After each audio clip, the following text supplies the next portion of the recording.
Good evening, all of you. We are meeting tonight with Judd Tully. You know, one of the really nice things about doing this Klein-Artist-Works course is that it reconnects me with friends who I haven't spoken to in a number of years, or maybe decades. So, Judd, one of the kinds of things that I like to do is to, get some perspective. Where did you grow up? I grew up in Chicago.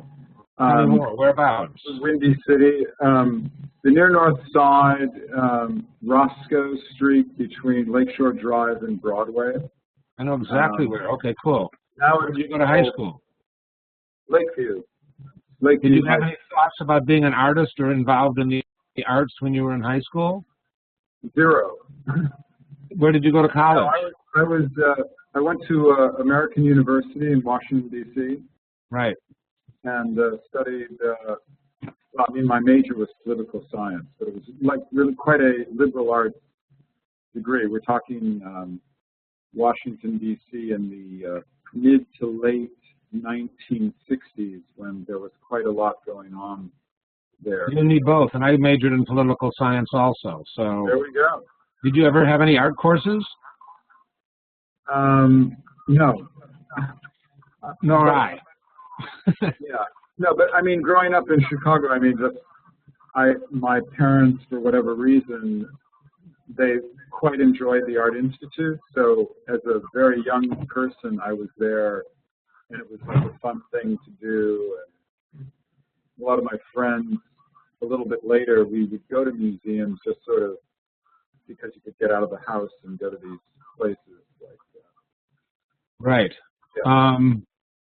How did you get involved in the arts? Did you have a girlfriend that introduced you, or just was a natural, what happened after college? Well, basically what happened in terms of, I was living on the West Coast in San Francisco, Berkeley, and as a journalist, I was writing these articles for an underground paper in Berkeley called the Berkeley Bar, and about, there were various court cases, murder actually. This was during the reign of Ronald Reagan, who was governor of California, and there were years like Angela Davis and George Jackson, and these trials that were going on, the Soledad brothers in San Francisco.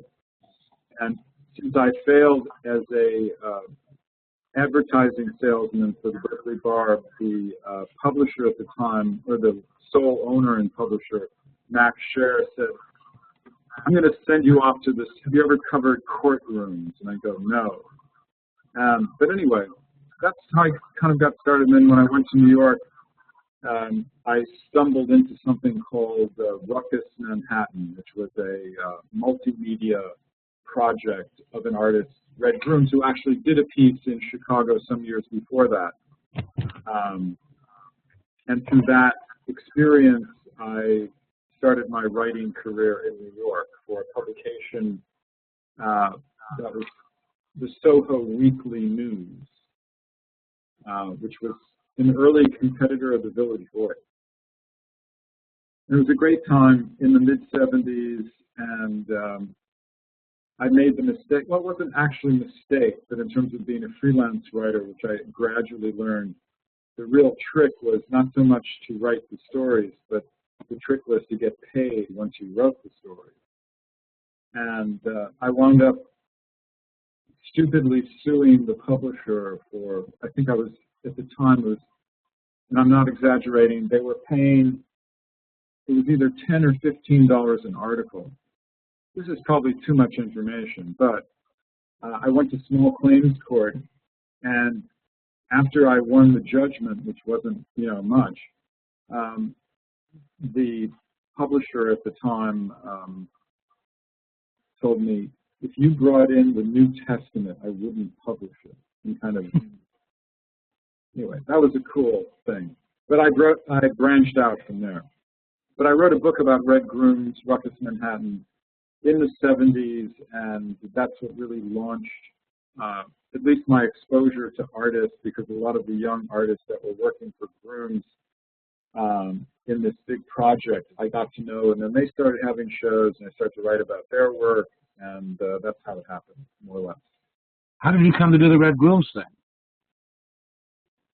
Well, I wrote a piece about it in the SoHo Weekly News, and my understanding was at the time that they wanted Robert Hughes to write the book, and he was too busy. And they went down the list, and Red Grooms had apparently read what I wrote about Ruckus Manhattan in the SoHo Weekly News and liked it, and a publisher, George Braziller, contacted me, which was a miracle because at the time, this was before voicemail, this was before computers, et cetera, et cetera. I didn't even have an telephone answering machine at home. It was just sort of basic, and I happened to be there when I got this call. So that was pretty easy, and I didn't have an agent, so I was quite exploited in the project. But it was great. It was fantastic, and this book came out, and yeah, it was very good. People magazine was like picked up, and but again, it was I was a youngster at the time. When was the thing with J. Carter Brown, Rembrandt Peale, Washington Post? Is that at the same time? Yeah. No, that was much later. That was in December 1985, and I had written one article for a publication, a Chicago publication, the New Art Examiner. And I wrote a piece about an auction in New York, and I think it was the first auction I went to, a contemporary art auction, and it involved a Julian Schnabel painting. And I think it sold at the time for $100,000, which was an extraordinary amount of money. And I don't remember what I wrote in the article, but I remember the headline in the New Art Examiner was something like, Julian Schnabel lays a golden egg. Anyway, that was my one experience in the auction rooms, and coincidentally, the Washington Post had a stringer in New York. Stringer would mean somebody not a staff writer, a freelance person, who had written a book, Jeffrey Hogarth, had written a book about Sotheby's, very kind of critical book about an early, this is in the 80s. And as a result of the book being published, he became, they had like his picture, like, you know, like in the passports when you give your thumbprint or whatever, and they pull you over to the side. He couldn't go to Sotheby's anymore. And he had been stringing for the Washington Post, and they were looking for someone to replace him. And luckily, I'd made this connection, and my first article assignment was to go to the Sotheby's to look at this auction, and they told me that the late and great J. Carter Brown, the director of the National Gallery, was there and might possibly bid on this painting by Raphael Peale, which was something like, I don't know, self-portrait with geranium. So I sort of followed directions. I went there. Indeed, I could see that he bid. He got the painting, and this was all done on the telephone. Again, this is pre-computer. You know, it wasn't like sitting at your laptop and writing a story. And so I talked to the editor who I'd made contact with, and they said, "Oh, this is no longer," and this was for the style section, this sort of arts and leisure kind of section of the Washington Post.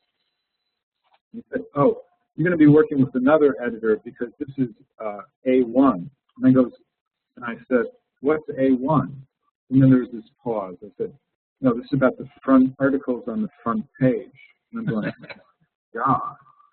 So my first article wound up with my byline on it, which was unreal, as a freelancer on the front page of the Washington Post the next day about the National Gallery acquiring this painting. And so that sort of started my,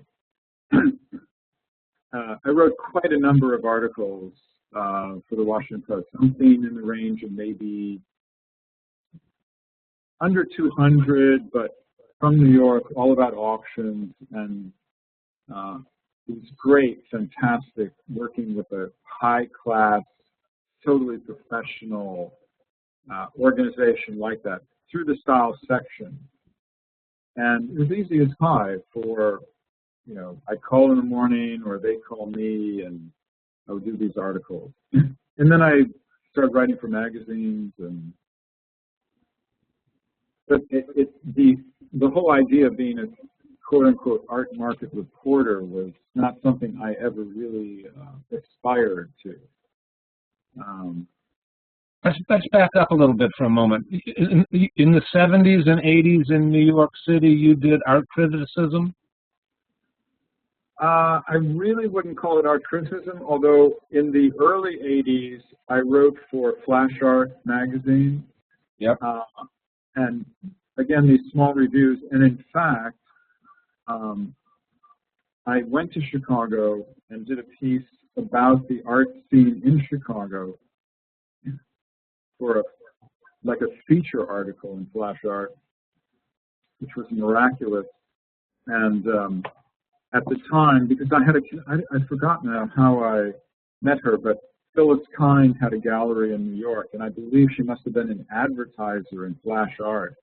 And at some point, when you advertise in magazines in the old quid pro quo, you know, what about, you know, what am I, chopped liver? Let's do a cover my artist. And then so I went to Chicago and met a lot of artists there and wrote something about it. And but yeah, it was about it was places like Flash Art, and then a great magazine called Arts Magazine, and the editor Richard Martin, who died quite a while ago. He later became the curator at the Met of the Costume Design Institute. I don't know why, but anyway, he was a fabulous editor.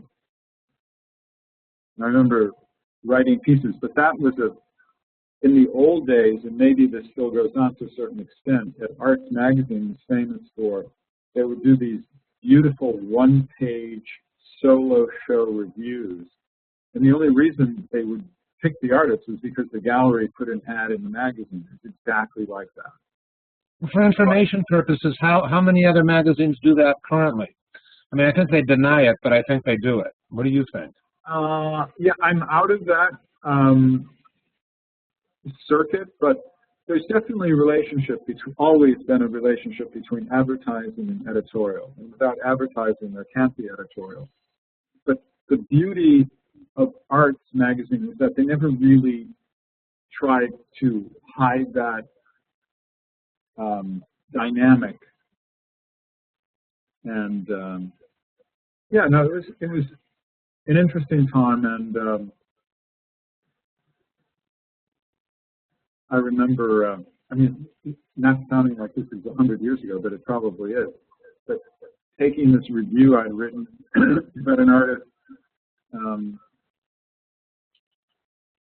to Richard Martin's office, that he did something else during the day, so he's only there at night, and literally like putting this article like typewritten under the door and kind of dropping it off. And one of the pieces was of this artist, Cham Hinden, who for a time was a very successful artist at Phyllis Kind Gallery. And he recently he got a Paula Krasner grant, and you know, 30 years later or something. How do you spend your time now? What are you covering mostly? Auctions? To a certain extent, it's auctions in New York and London. Then I go to art fairs. Then I live in New York, and so I write about the art market or different news stories. I've been following this fascinating and somewhat disturbing case involving these fake abstract expressionist paintings that have surfaced on the market, and Friedman, etc. Nodler Gallery, the oldest gallery in America, that's closed the day a lawsuit was filed They closed, but they'd opened in 1865, right? Yeah, it was the oldest gallery in America. Yep. I mean, remarkable. It would be like, well, I don't know what, but, you know, the art world is it's a bizarre place. I mean, in terms of, there's a lot of business, but the business, unlike other industries, and certainly the art market is an industry, maybe sometimes we just get away with saying, oh, it's really mom and pop, you know, these like small operations. But it's, you know, when you're talking about a gallery that's turnover in the hundreds of millions of dollars a year, that's not mom and pop. But still, I think the whole thing is pretty much generated by handshakes or just gentleman's agreement without contracts involving lots of money. We're talking about just transactions in you know, dealer in the so-called primary market where the artist is having a show and has work that's sold for a certain amount of money. I mean, you know this far better because you've done that for a long time. But that whole dynamic of when, from the primary market, from, you know, the painting that sells for $10,000 the first time around, to the so-called secondary market, when if it has some juice to it and interest, someone else, it would be put it either in an auction or come back to the gallery and would sell again, and then you just get this long line of transactions. Let's talk about that some more, because like all of these people are, you know, in the primary sales market, and you know, either have art galleries and aspire to a better one, or aspire to having a gallery. And to an extent, I think there's a disconnect between, you know, a Rothko. What did that Rothko sell for recently? 83 million? Yeah, like 75, or yeah. So there's a disconnect between an artist. One sold in May for 86 million or something like that, and one sold a couple of weeks ago for 75. So there's a disconnect, I think, between. Go ahead.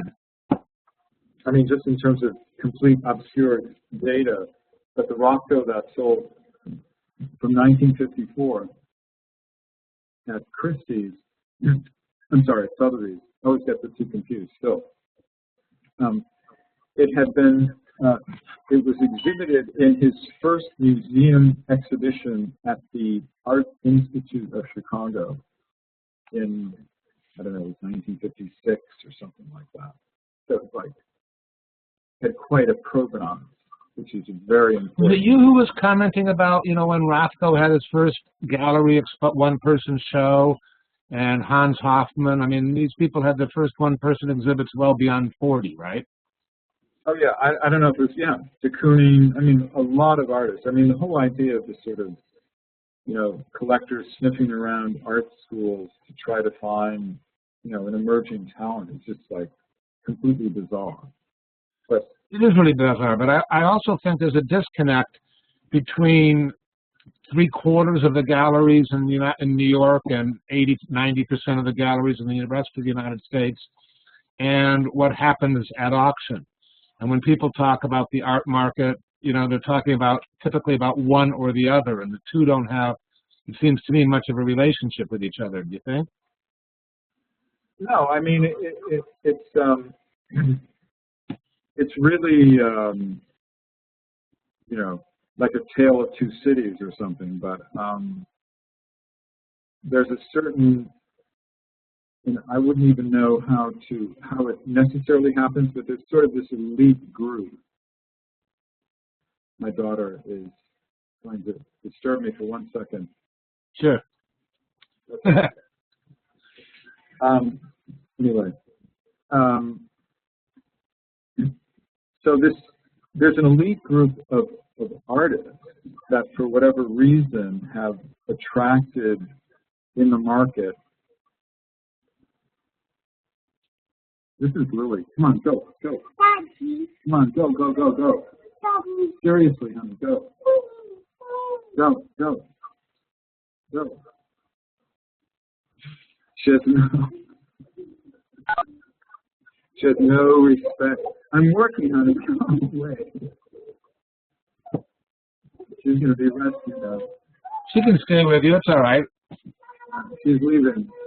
Okay. Anyway, so, you know, there's maybe 20 or 30 or 40 artists in the post-war contemporary world that consistently appear in these evening auctions. It, you know, ranges from, you mentioned Mark Rothko, you know, Cindy Sherman, Richard Prince.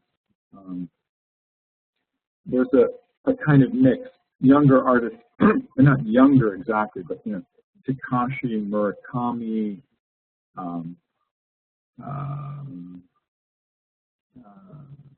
Curran. There are a number of artists, Mark Grochon, that consistently appear at auction, and every few years another artist will sort of jump into that realm, typically at a smaller auction house. Phillips de Paris, which is like a tiny speck on the radar screen compared to Christie's and Sotheby's, but eventually the artists that are featured in evening auctions there will then jump. I mean, they're not doing it themselves. It's the collectors, it's the dealers, it's the art advisors, investors, speculators that create a buzz about a certain artist. And I don't really know particularly why. And these things, of course, can go back. I mean, it's just like a stock in a certain way, although I'm not talking about a commodity, but in terms of interest of artists who are, you know, they have an exhibition, it gets a review, it generates some excitement, they have a second show in New York, then they have a show in London, then they are in a Whitney biennial or in the, you know, Korean biennial or the Sydney biennial. You know, it just sort of is this movement. And it's slightly mysterious, but so you're talking about a very small number of artists, and they reappear season after season, and sometimes they drop out because something doesn't sell and they get a bad name. Not a bad name, but they're... So the distortion between prices at auction and primary market prices cause tremendous headaches for dealers.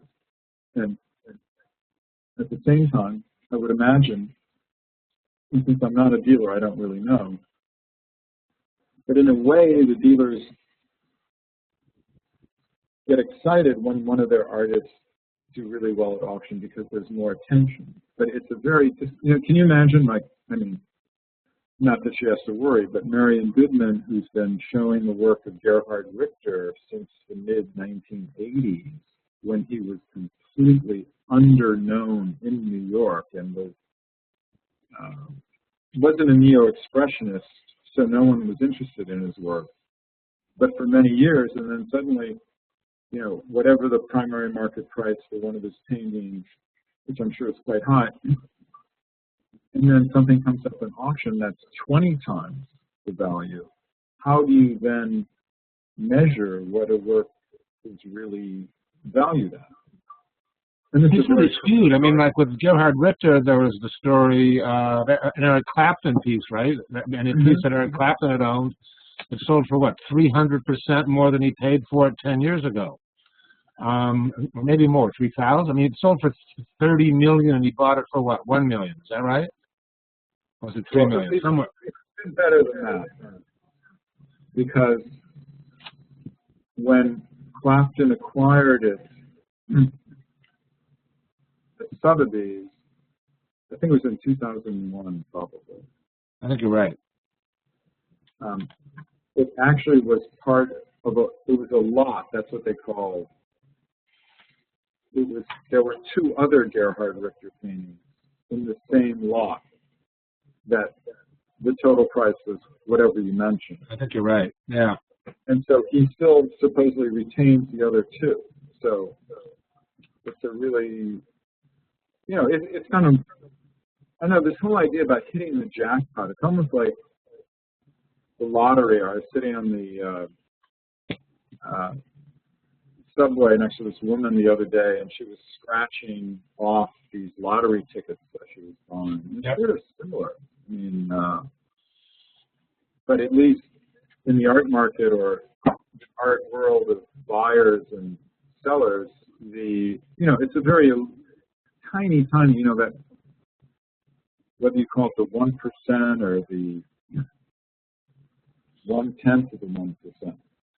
There are also artists who are particularly successful whose work doesn't show up at auction. Yeah. I'm thinking like you. I don't know that you. How often do you see Kara Walker or Sarah Z at auction? Not frequently, but that's probably because they have really good dealers and they somehow control it. Although I'm sure Kara Walker's work has appeared at auction, but again, for a while, it got so bad in terms of not only auction houses pouncing on art or collectors trying to flip paintings, that galleries tried to, and I think it ineffectively, tried to corral collectors, buyers from reselling the work. And when they bought a work, supposedly would, maybe sign or part of the invoice saying, if I ever decide I want to get rid of this thing, and I'll come back to you first and you get the right of first refusal, which, you can't really impose that on someone. Once you buy something, you do whatever you want with it. But I've seen contracts that stipulate that, though, where a sale is made with a contract that says that. How often do you think dealers manipulate auction prices to the advantage of the artist to prop up their inventory? Well, yeah, that's a good question. I don't think that frequently in terms of dealers, because the art market now is large enough and global enough and rich enough where it would be very difficult for a dealer to do that. But there's no question that there are some markets that have some sort of manipulation, or my understanding that there's some sort of manipulation involved because of the amount of money invested in artists from very important players in the art market. Talking about artists ranging from Jean-Michel Basquiat to Andy Warhol, because there's just so much, not only material, but in terms of the value of these works have accelerated to such a point that, let me step back a second. In the auction, in traditional auctions, there's a buyer and there's a seller. And then if the prospective buyer decides that the price is too high, they won't buy the work and it fails to sell at auction.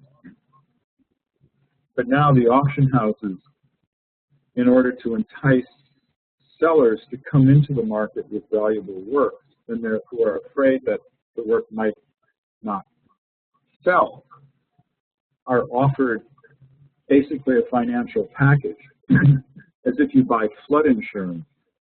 And these things are financial guarantees, so the seller knows before going into the auction that the work, no matter what happens, they will get a certain amount of money back.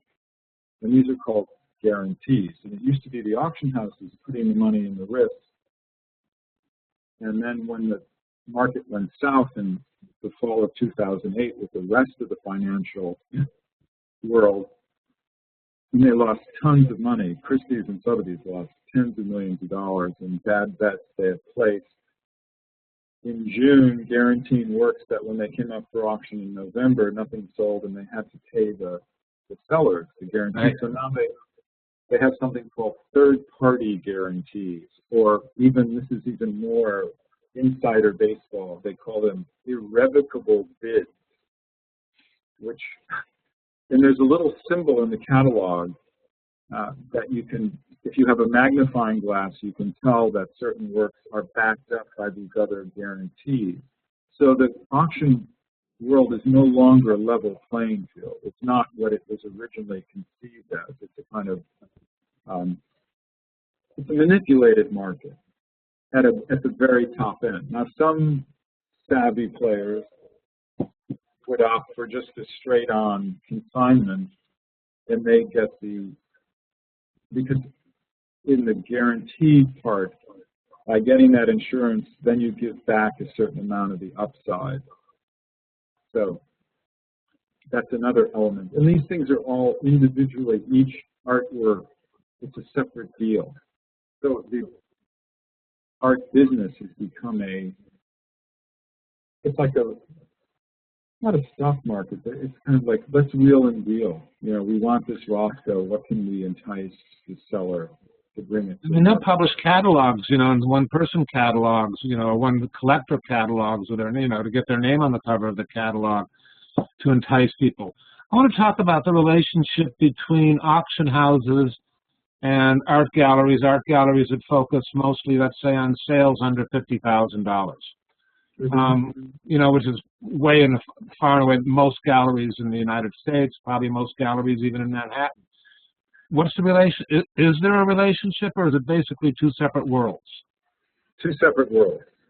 Although, for sure, the various specialists, the younger specialists at the auction houses, they used to call them experts, but they don't anymore because they don't want to be responsible for saying the work is by so-and-so when they're not sure, but I mean about authenticity, whatever.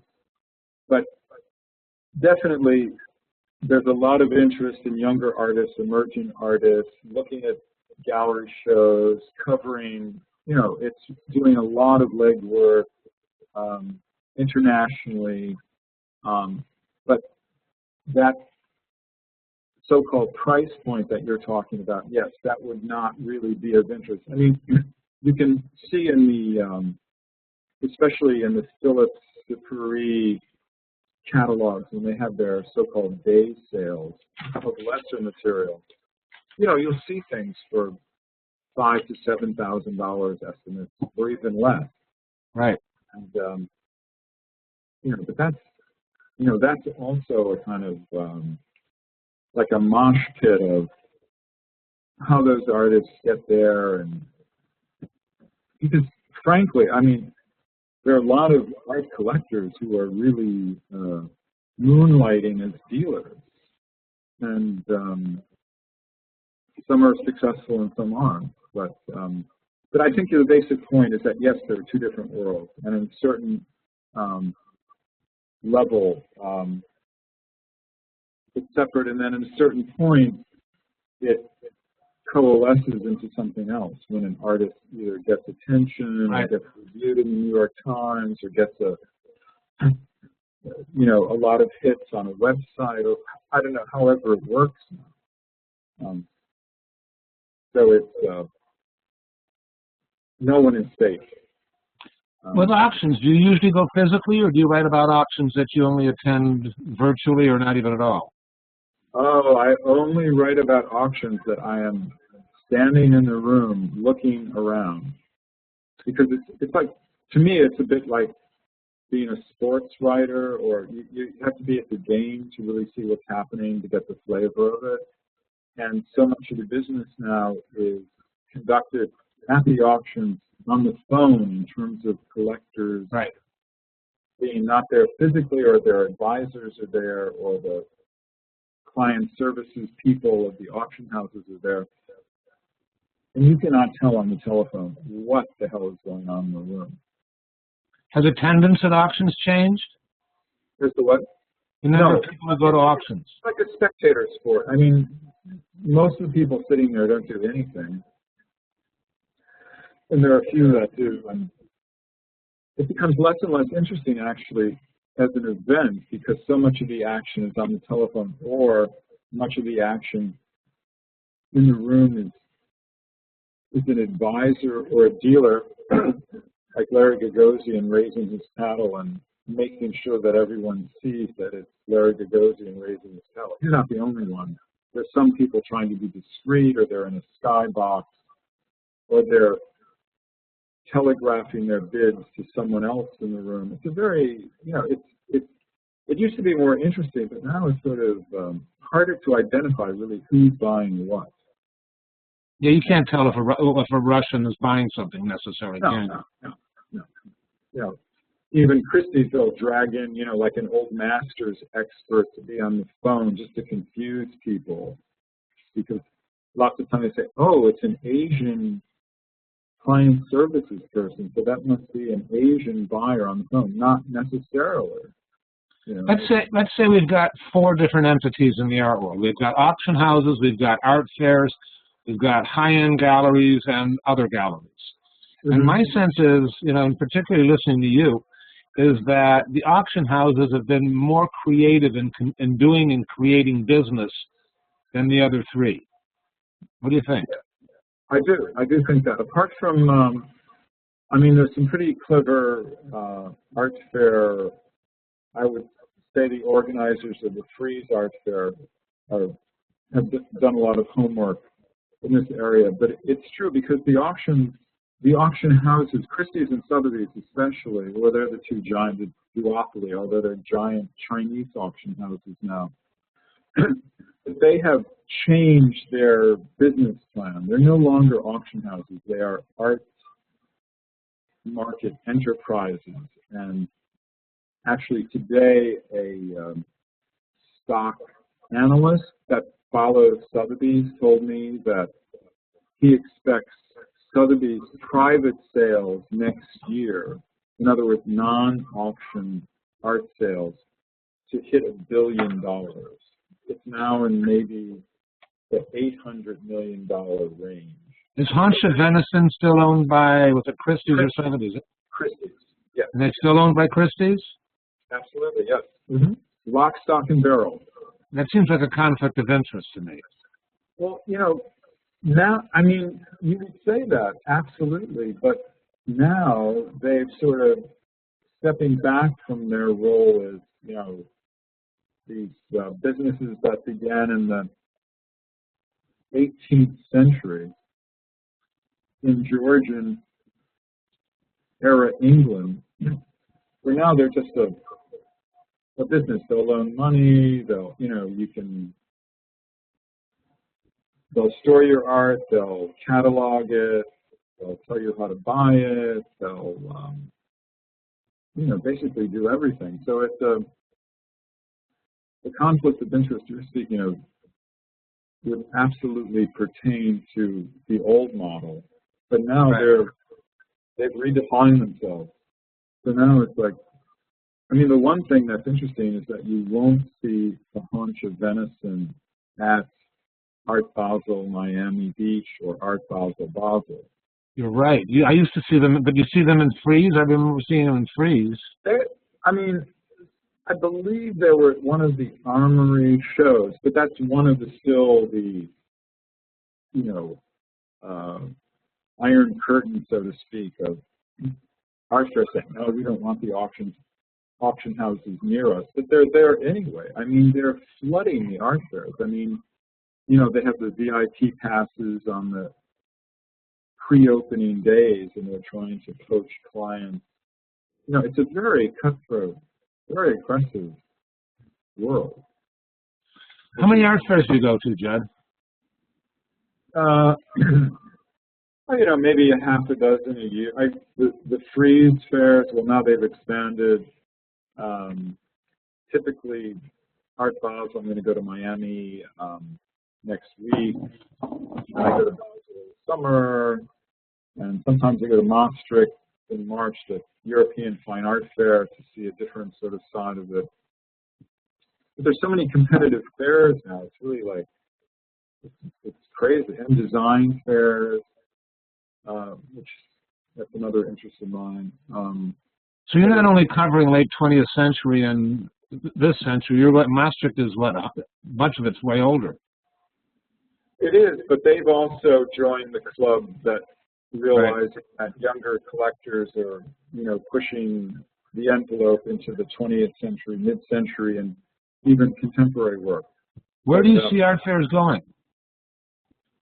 I keep thinking they're going to go away. like Hostess Twinkies, but, you know. Well, I remember, and I'm sure you do, but the classic art, the first American art fair of note of contemporary art was the Old Navy Pier shows. Right. And that attracted international galleries, and that was, I think, probably my earliest exposure to international galleries.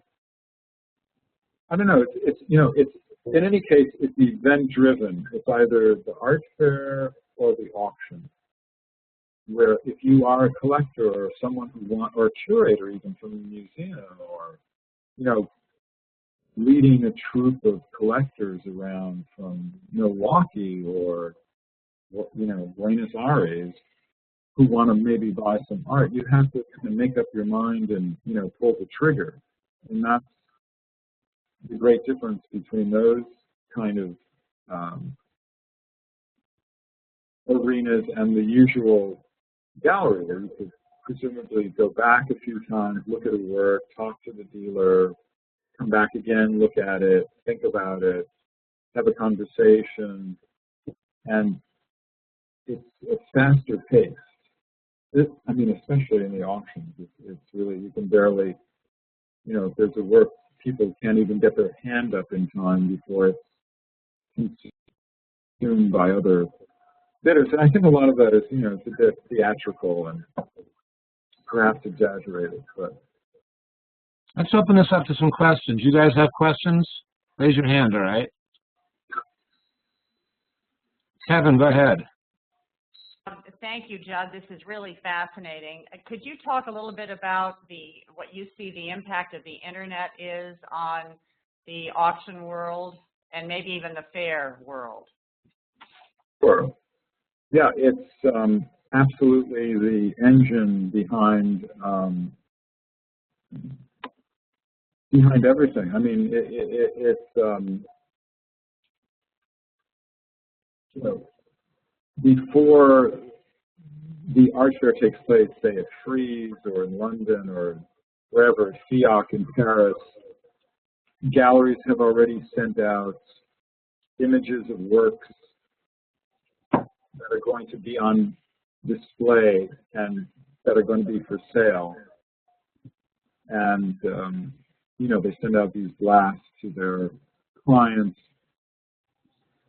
And it's interesting now, the Christie's has invested a gigantic amount of money into their sales platforms, and there's a recent announcement of they're selling all of the work from the Warhol Foundation, the entire inventory, what's left over after, you know, years dating from the early 90s when the Warhol Foundation was actually selling the works themselves, and now it's, and a lot of that is internet driven, you know, where you can, you know, register on a Christie's or Sotheby's website or Phillips Paris or any number of sites to acquire art. And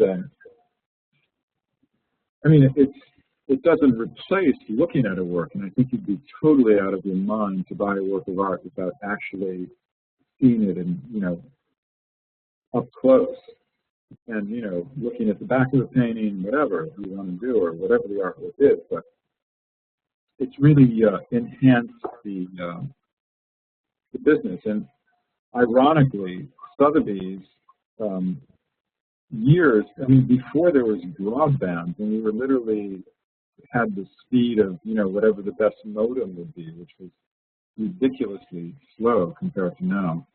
They tried to, they first partnered with Amazon and then eBay. They were really trying to get on to selling art online, but it was too early, and they spent, I think they invested about $140 million down the drain because it just wasn't the time. They were a bit ahead of the curve. So that's an increasingly, you know, they even have a the so-called VIP art fair, which I think had its second year, which was completely a virtual art fair. Unfortunately, their first time round, it didn't work technologically, so it was a complete fiasco. in my It opinion. might have been spoiled by success the first time. I mean, they got so much traffic they couldn't take care of it. The thing crashed. Yeah. That's a positive way to look at it. But if you paid money to be on that site, and yeah, right, you'd be annoyed. Yeah. Cool. All right, Karen, go ahead. Wait. All right. No. There, go ahead. Hello, I'm a Lakeview resident near Roscoe, and I backed into writing as well. But I had a question about the place of photography in the art world today. I'd like to know if it's considered, I mean, if the value of photography has gone up, and does it matter if the size of an edition or not?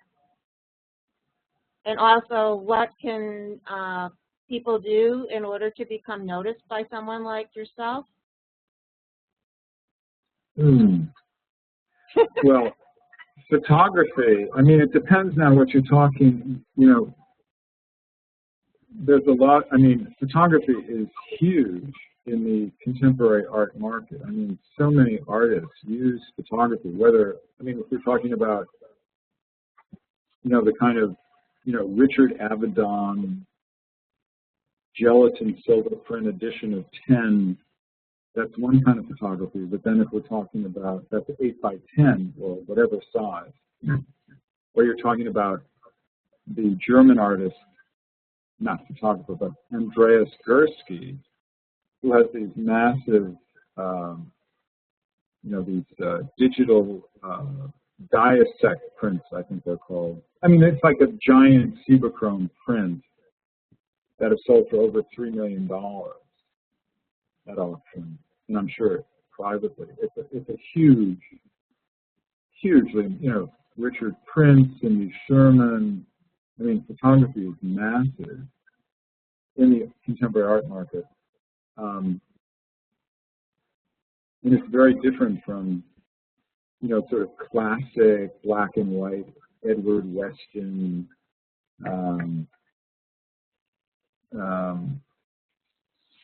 any number of great photographers. So, how you get noticed is another thing. I have no idea how it happens. It helps to be shown. It helps to be what? The whole trick, of course, is how do you do that? And I don't have a trick.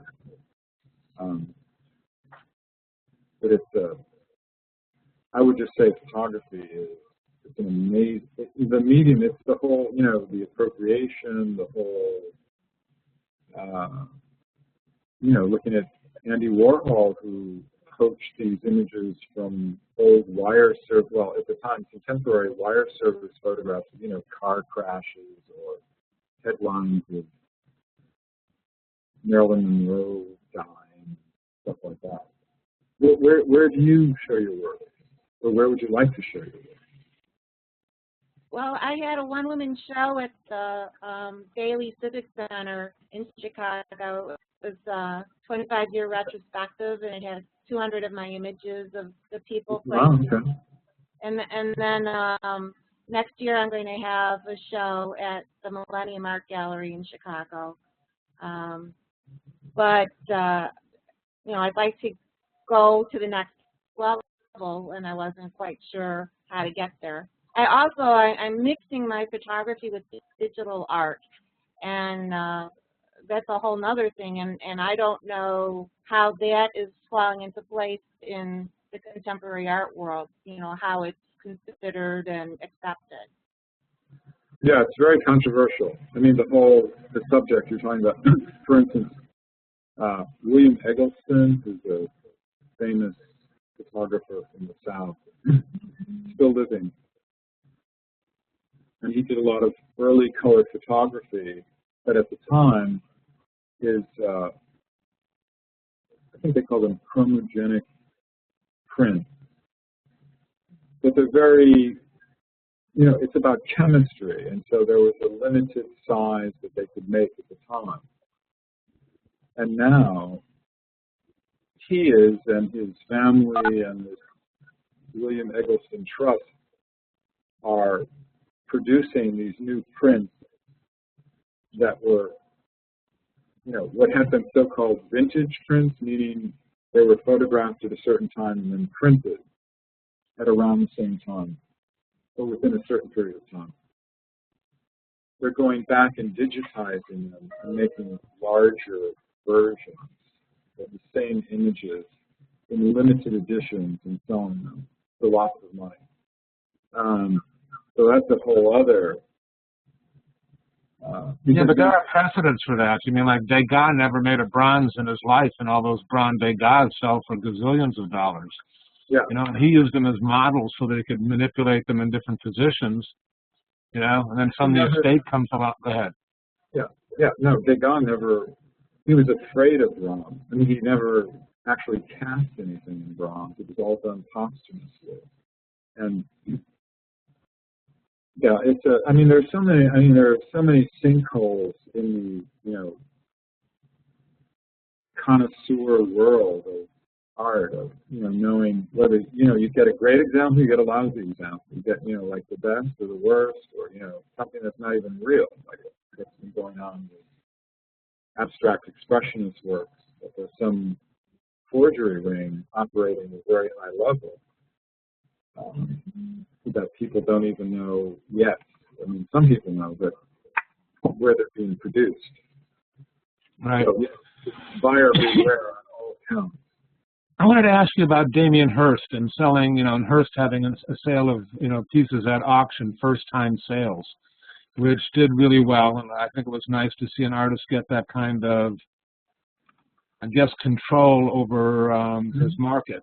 But I have, you know, and that was what, in the fall of '08, I think, right, in September?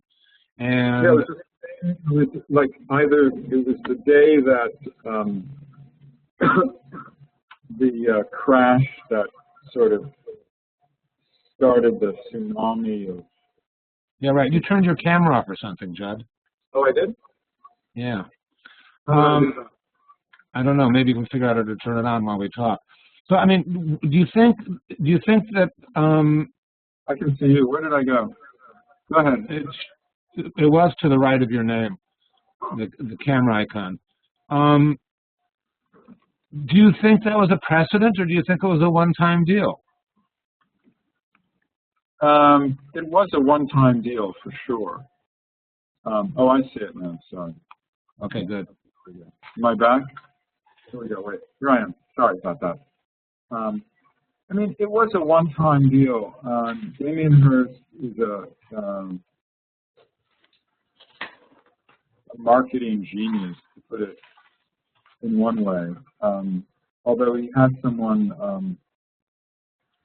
a gentleman by the name of Frank Dunphy, who was his business manager. He was a former circus promoter, which I think was a perfect marriage between the two. And I believe it was Dunphy who presented this idea to Hirst of putting up a body of work from his own studio at auction. And it was, you know, at the right time. And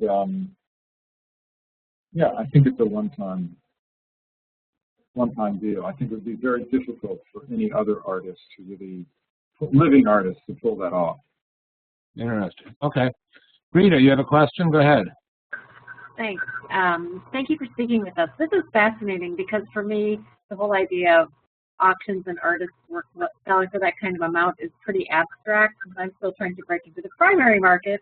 And, you know, so forgive my next question. I guess I'm wondering if there are times when the sale of work at these really large prices can be detrimental to an artist's further career. So if someone's doing really well at auction and then they have a show and the prices get to be so high that they aren't able to sell their work to the primary market. Is there anything that ever happens? Or? Yeah, well, that's a huge problem. Oh. Because what does the gallery do when an artist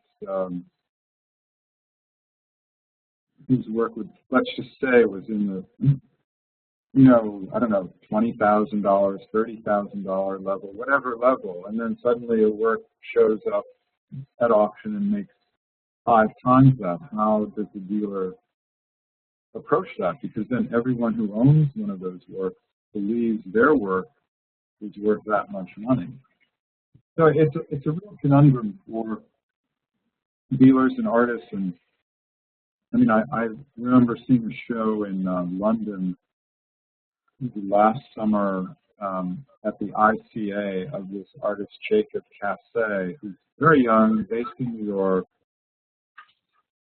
kind of minimal, large scale, silvery looking things that reminded me of works that I've seen from the 70s, say. But anyway, he became a darling of the auction.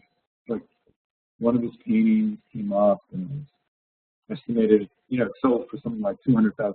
So anyway, his market is completely distorted. Here's a young guy who's got a lot of success, but it's like a burden. It's like a kind of monkey on his back, like in the, you know, like a kind of like an addiction of how do you make sense of what the value is. And artists like that are in great, really peril, because they're sort of viewed in a way as commodities, which I think is really complicated now. And so it's, you know, the success is, I'm sure it's fantastic, but at the same time it's very dangerous, because it can literally evaporate in, you know, one night the painting doesn't sell, or the one day when Charles Saatchi decides to dump, you know, X number of paintings by an artist onto the market. I mean, it would be great to be in that position. You could always say, hey, I was doing great for a while, but then, you know, Steve Cohn decided I wasn't really cutting it, whatever. I'm making a joke about the hedge fund guy from Greenwich. Fantastic art collector. Fair enough. Thank you, Rita. I keep wondering about the role of women in the arts and in the art market and in dealers. And, you know, I keep seeing more and more brilliant women who are museum directors, art dealers, artists, auction house, you know, folks. And then I look at the numbers, and there's still a much lower than 50% participation of women in each of those fields. How do you see this changing? How do you see, you know, finally Cindy Sherman broke through with a respectable auction price for a female. What do you see happening? It's literally a handful of. You mentioned Cindy Sherman. There's Louise Bourgeois. Frida Kahlo. Agnes Martin. Kusama. Yep. Huge prices now at auction, and, you know, represented by Berkely. And then, like you say, there's Frida Kahlo. There's a Russian artist, Goncharova, Natalie, I think is her first name, from the early, you know, Russian, you know, post-revolutionary times. There's an artist who's become incredibly successful, sort of from the Art Deco period. I'm blanking on her name at the moment, but some of her paintings are selling for millions of dollars. And she did sort of like society kind of racy portraits. So, I like her work. I can't think of her name either. I know who you mean. What it is, it must be in the air. Maybe it'll come to me at some point in the far distant future. But anyway, yeah, women. I mean, it's you know, you mentioned Kara Walker before. There are a lot of great women artists, obviously, but it is a very Tamara Di Lampica. Very good. Yeah, well, I cheated. You cheated, yes. Tamara Di Lampica. Yes, indeed. Yeah. So, yeah, you're talking about a very, very, you know, I mean, you know, there'd be works by maybe Sherry Levine at auction or Lisa Yuskevich. Yeah, but do you see this changing?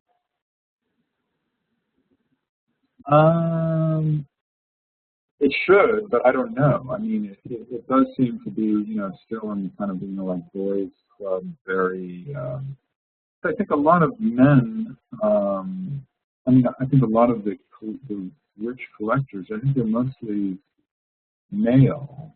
I think that's a part of the problem.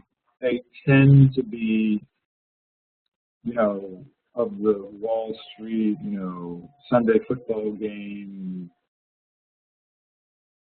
There's a supposition that men need to pound their chest more than women do, and that there's certainly big amounts is part of that. There are women collectors for sure, and probably major ones. Do you assume, I don't know, here's a loaded question. Do you think women collectors have more connoisseurship than, as a percentage of the total, than men do? Are you a member of the Guerrilla Girls? Do you remember that organization? Yeah, I'm an honorary one.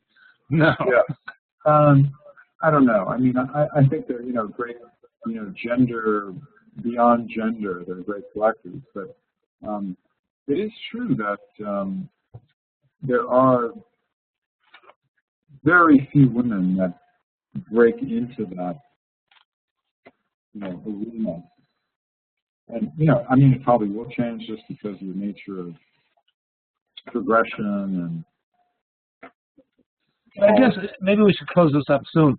But I kind of assume that most men who are collecting at a very high level, monetary level, the value of the amount of money they're spending and the potential to make a profit is more important than just a love of the art. And conversely, I would assume that women are the other way around, that they are pure and it's more about their relationship to the artwork than it is about the upside potential monetarily. Yeah, I mean, it makes sense what you're saying. I don't really have any real, can't really compare it, you know. I don't have any great examples of, say, women collectors who I've necessarily interviewed or known. But I know some pretty wily collectors. For instance, a woman who's, she's English, who's married to a Greek businessman and lived in London, and she has a stunning art collection that ranges from Salvador Dali to Francis Bacon and Andy Warhol, you name it. And she sold in 2009 at Sotheby's an Andy Warhol painting, $201 bill that made at the time was like around $40 million. And she bought it at auction in the late, I think in 1987, for what was then a record price for an Andy Warhol. It was under $400,000. Now that is a very canny collector, a woman, and a fabulous woman at that. She doesn't like have her name bandied about, but anyway. So they probably do, you know, exist, but they don't have that, you know, I guess, desire to be known, to be out there, you know, as a big player. Cool. All right, Judd, I think we need to wrap this up. I'm sorry. Go ahead. No, that's good. Good idea. I think this has been really fascinating and insightful, and I appreciate your participation and your sharing your wealth of knowledge. Somebody asked an interesting question. Somebody wants to know what tools you use, what criteria you use to evaluate a work of art. I mean, I don't get that that's what you do that much, is it? You're more writing about... I mean, I look at art, but in terms of, I don't appraise it, but I look at it like somebody would, you know, look at a, you know, 1963 Corvette or something. And as an object, is the condition, what it does for you. I mean, that's the main thing. I mean, just in terms of the impression it makes on you. Fair enough. Judd, thank you very much. Let me unmute everybody so that they can all echo their appreciation. Thanks a bunch. Thank you. All right, I'm stopping the recording. Thank you, Judd.